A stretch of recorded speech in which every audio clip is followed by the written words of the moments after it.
करने की प्रवृत्ति नहीं धुलेगी। अगर पाप करने की प्रवृत्ति धुलती तो गंगा के किनारे घूमने वाले चोर नहीं हुआ करते। पाप तो धुलती है लेकिन पाप करने की प्रवृत्ति नहीं धुलती। और प्रभु आप ऐसे गंगा बहाइए, ऐसे गंगा बहाइए जिसे सारे लोगों का कल्याण हो जाए।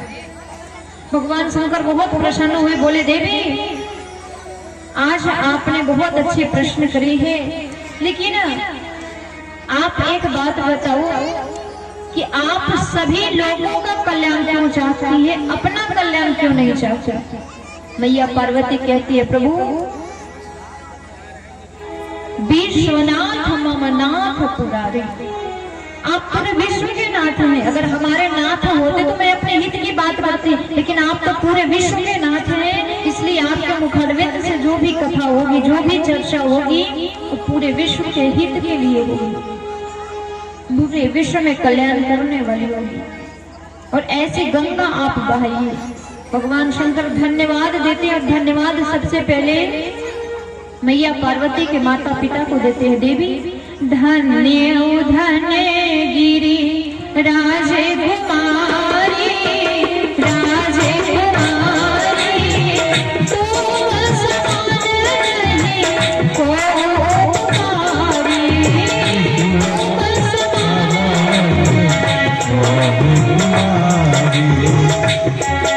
धन्यवाद देते हैं देवी। सबसे पहले आपके माता पिताओं को धन्यवाद, क्योंकि ऐसे पुत्र को जन्म दिए हैं जो आज पूरे लोगों का कल्याण चाहता है। और भगवान से माँ पार्वती से कहते हैं कि प्रभु एक हमें बात बता, कि बहुत से लोग कहते हैं ना कि जैसे हम भगवान निर्गुण भगवान को मानते हैं, हम सगुण भगवान को मानते हैं, हम निराकार मानते हैं, साकार मानते हैं, तो आप हमें श्रवण कराएं। बीनो पान चलाए सुनाए बीनो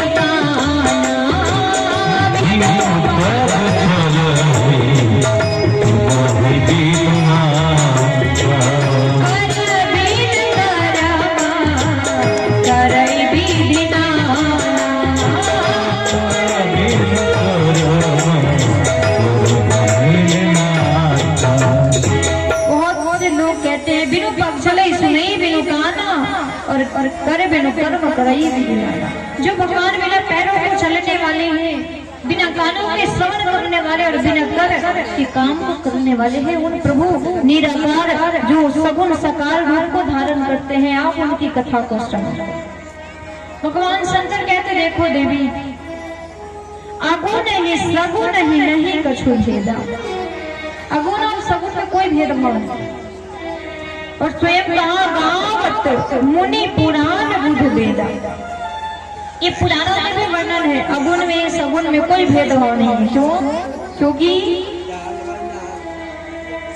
जैसे आप पानी को, जल को जग में रखेंगे तो जग के आकार के हो जाएंगे, गिलास में रखेंगे तो गिलास के आकार के हो जाएंगे, बोतल में रखेंगे तो बोतल के आकार के हो जाएंगे, बाल्टी में रखेंगे तो बाल्टी के आकार का। जैसे जल का कोई आकार नहीं है, आकार आप उनको प्रदान करते हैं, वैसे ही भगवान का कोई आकार नहीं। भगवान को जिस रूप में मानते हो भगवान उस रूप में आपको दर्शन देते हैं। इसलिए अगुण नहीं सगुण नहीं कछु भेदा, अगुण और सगुण में कोई भेदभाव नहीं। जल वही है, बस आकार बदल गए, वही परमात्मा वही है, बस उनका आकार आप जैसे उनको याद करते हैं वैसे रूप में वो दर्शन देते हैं। और अब श्रवण कराते हैं मैया पार्वती को। बोले देवी ऐसे तो राम जन्म के बहुत से कारण है, लेकिन राम जन्म के हेतु अनेक का परम विचित्र एक ते एक का। राम जन्म के अनेकों कारण है, लेकिन परम विचित्र एक ते का एक एक अनेक विचित्र कथा बताई गई है राम जन्म का। आप भी विचार करेंगे कि राम जी का जन्म कैसे हुआ, कारण क्या हुआ, किस कारण से राम जी का जन्म हुआ, कैसे जन्म हो गए, राम जी क्यों आए इस धरती पर। तो सभी लोग ये प्रश्न मन में उठाते हैं। आज शंकर भगवान कहते हैं देवी राम जन्म के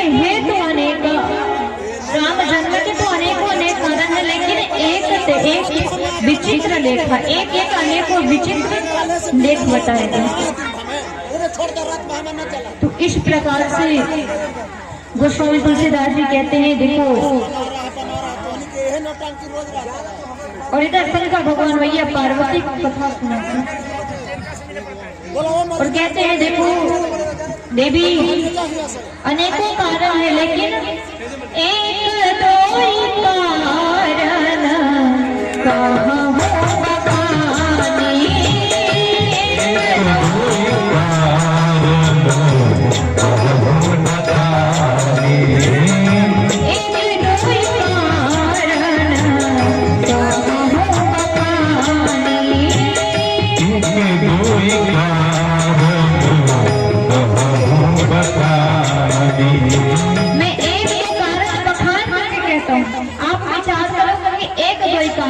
एक और दो का मतलब तीन कारण, लेकिन नहीं, एक दो कारण का मतलब एक कारण है कि भक्त को श्राप मिला है और दूसरा कारण है कि भगवान को श्राप मिला। यही एक दो कारण कहूँगा, यही दो कारण। प्रथम कारण कौन से है? जय आरती जय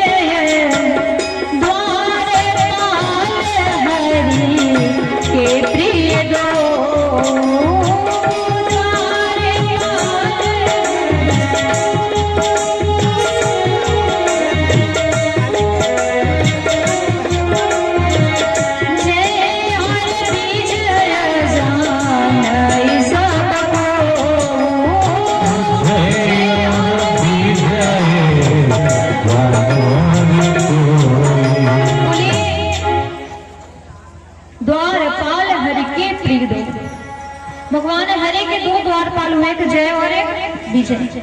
जय और विजय जो द्वारपाल थे, एक बार संत कुमार जाते हैं भगवान से दर्शन करने के लिए। भगवान थोड़े विश्राम अवस्था में थे, द्वारपालों ने मना कर दिया, ये भी आप अंदर नहीं जा सकते हैं। जब भगवान विश्राम अवस्था से जागेंगे तो आप दर्शन कर लेना। क्रोध होकर के उन्होंने श्राप दे दिया कि जाओ, हमें दर्शन करने के लिए तुम मना कर रहे हो, तुम 3 जन्म तक राक्षस बन जाओगे। अब जब 3 जन्म तक राक्षस बनने का श्राप जैसे ही दिया, दोनों द्वारपाल भगवान के पास में गए। द्वारपाल ने कहा प्रभु हमारी कोई गलती नहीं, लेकिन फिर भी श्राप मिल गया। भगवान कहते हैं चिंता मत करो, क्योंकि आपको 3 जन्म तक राक्षस बनने का श्राप मिला है, मैं आपके लिए 4 जन्म लूंगा। और पहला वही द्वारपाल जो थे हिरण्याक्ष और हिरण्यकश्यप के रूप में जन्म लिया। हिरण्याक्ष को भगवान वराह अवतार लेकर के वध करते हैं और हिरण्यकश्यप को नरसिंह अवतार लेकर वध करते हैं। दूसरा जन्म रावण और कुंभकर्ण के रूप में, जहाँ प्रभु श्री रामचंद्र जी जन्म लेकर के उनका वध करते हैं।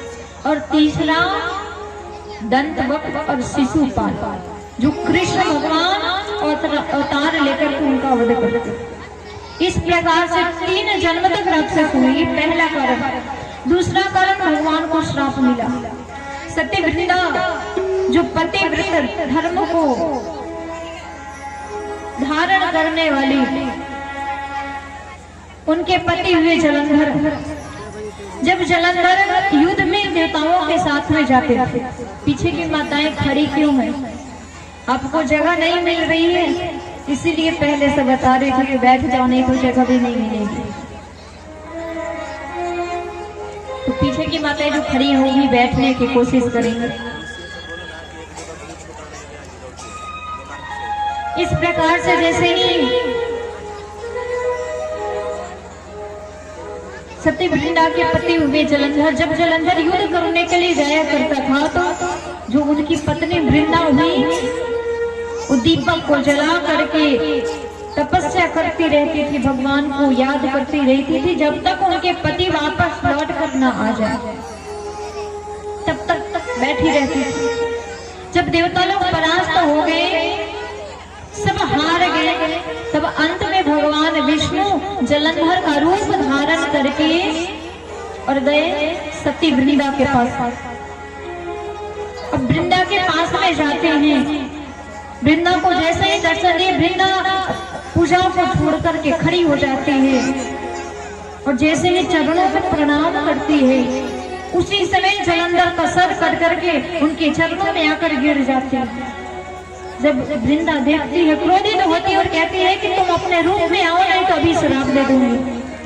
भगवान अपने रूप में आते हैं और सती वृंदा ने श्राप दी कि जाओ, जिस प्रकार से आपने हमारे साथ में छल किया, हमारे पति भी आपकी पत्नी की हरण करेंगे। भगवान कहते हैं देखो देवी, पत्नी को हरण करेंगे लेकिन पत्नी के सील को नहीं हरण करेंगे। ये दूसरा कारण। तीसरा कारण भगवान क्यों आए? क्योंकि देवी पार्वती को श्रवण कराते हैं। देखो देवी, नारद श्राप दीन्ह एक बारा, नारद श्राप दीन्ह एक बारा, नारद श्राप दीन्ह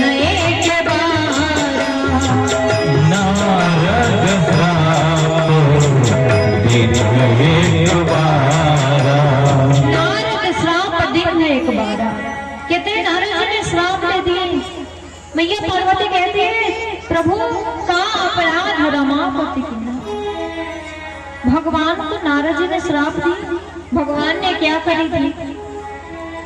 शंकर भगवान कहते हैं देवी, आपकी भक्ति कितनी दृढ़ है, आप भगवान में दोष को देख सकती लेकिन गुरु में दोष को नहीं देख सकते।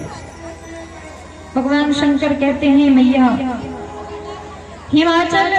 हिमालय की तराई में एक दिन नारद जी घूमते घूमते चले, वहां देखते हैं कि बहुत सुंदर स्थान है, सुंदर सुंदर कल कल की नदियां बह रही है, सुगंधित फूल खिले हुए हैं, सुंदर हवाएं चल रही हैं। तो नारद जी के मन में भाव आए कि क्यों न मैं यहाँ बैठकर तपस्या करूं।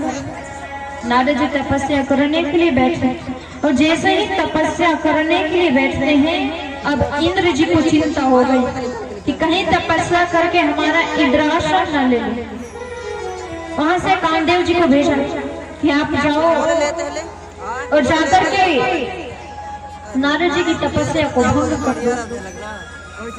लेकिन कितना कामदेव जी ने कोशिश करी, नृत्य किया, किन्नरों को बुलाया, बड़े बड़े ढोल नगाड़े बजाए, लेकिन फिर भी तपस्या से नारद जी अडिग नहीं हो पाए, हिल नहीं पाए। अंत में कामदेव जी चरणों में आकर गिरकर कहते हैं नारद जी बहुत बड़ी गलती हो गई, आप हमें क्षमा कर दीजिए। नारद जी ने नेत्रों को खोला और बोले कामदेव चिंता मत करो, मैं कोई श्राप नहीं दूंगा।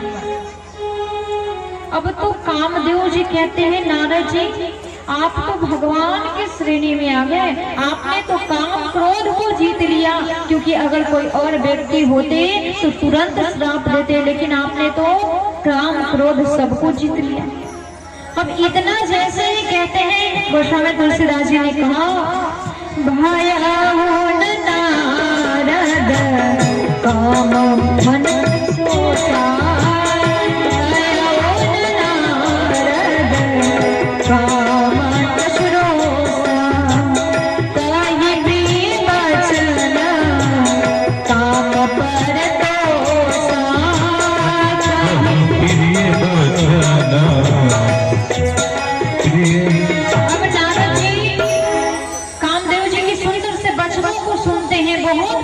होते हैं। कामदेव जी चले, नारद जी के अंदर तो अब काम का वास हो गया कि हमने तो भगवान को जीत लिया, हम तो भगवान के श्रेणी में आ गए। तब वहां से चले शंकर भगवान के पास। शंकर भगवान के पास में जैसे ही जाते हैं, गोस्वामी तुलसीदास जी ने बताया तब नारद गवने शिव पाहि, सीता कामय हमिति मन माहि।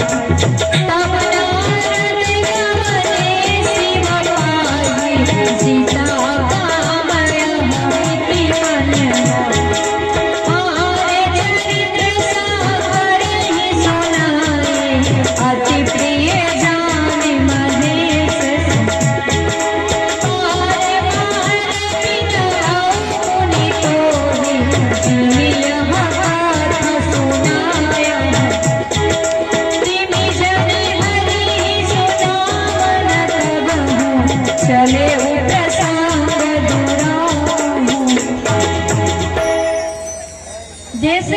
शंकर जी के पास में पहुंचते हैं नारद जी। शंकर भगवान कहते हैं आइए नारद जी आइए, आपका स्वागत है। इतने दिनों के बाद आपने दर्शन दिया, कहाँ थे इतने दिन से? अब नारद जी से इतना जैसे ही कहा, नारद जी ने बिना मंगलाचरण किए पूरा काम चरित्र सुना दिया। क्या करें भगवान, हमने तो पाप लोग सबको जीत लिया। विष्णु जी भगवान शंकर कहते हैं नारद जी आज कथा में मन नहीं लग रही है, क्योंकि आज रामचरित्र नहीं, आज तो काम चरित्र सुना रहे हैं। वहां से आज्ञा लेते हैं नारद जी। शंकर जी समझाते हैं नारद जी देखो, आपने जो कथा हमको सुनाए हैं भूल कर भी विष्णु भगवान को मत बताना। कभी भी भूल भी हो जाए, कभी भूल कर भी मत बताना। अब नारद जी वहां से जल्दी से आज्ञा लिए और चल दिए। रास्ता में विचार करते हैं, संबुदिन उपदेश हित और नहीं नारद ही सुहा, भरद्वाज गोपुक सुनो हरि इच्छा बलवान। भगवान की इच्छा होती ना वो बलवान है, हरि इच्छा बलवान। क्योंकि नारद जी को अभी अभी समझा कर शंकर भगवान ने भेजा, लेकिन नारद जी विचार करते हैं कि देखो तो शंकर भगवान कितना हमसे जलन भाव रखते हैं, कितना ईर्ष्यालु है, कितना ईर्ष्या करते हैं। हमने काम तो जीत लिया और ये कह रहे हैं कि विष्णु जी को मत बताना। लेकिन आपको मालूम है अच्छी बात किसी को तभी तक अच्छी लगती है जब तक समय अच्छा चल रहा है। अगर समय ने अपना मोड़ लिया, समय अगर बुरा हुआ तो कितना भी उन्हें अच्छी बात समझाइए कभी समझ नहीं आती। क्योंकि कहते हैं ना, चांदनी रात में बरसात बुरी लगती है, चांदनी रात में बरसात बुरी लगती है और घर में होलास तो बारात बुरी लगती है।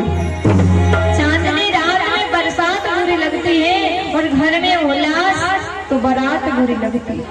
और कहा कि महाराज यूं तो बात तेरी सही है, यूं तो बात तेरी सही है, पर दिल में हो दर्द तो हर बात बुरी लगती है, हर बात बुरी लगती है। अगर किसी को कष्ट है, दर्द है, कितना भी समझाइए उसे तो वही याद आएगा जो उसे दर्द है, कष्ट है।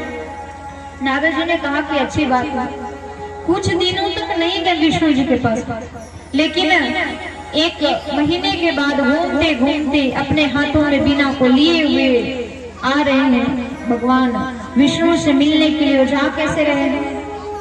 एक बार कर तलबर बीना और गावत हरि गुण गान